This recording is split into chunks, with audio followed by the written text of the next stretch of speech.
In this video, we will see how we can start the SQL Server Management Studio and connect to the database engine.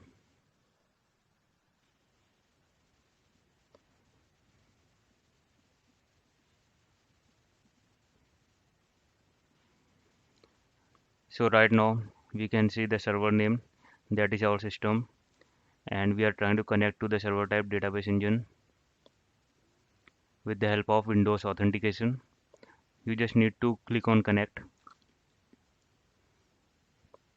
and it will get connected. This is how we can connect with the Windows Authentication.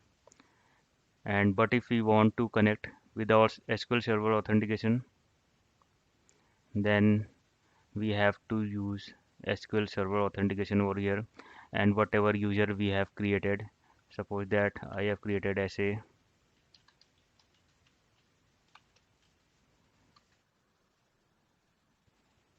right now I'm giving the wrong password.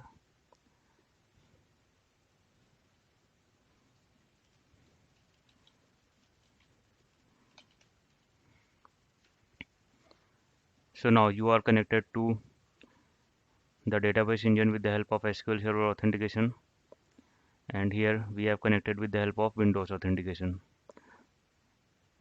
Apart from this, we can create further more user and connect with any new login that we have created.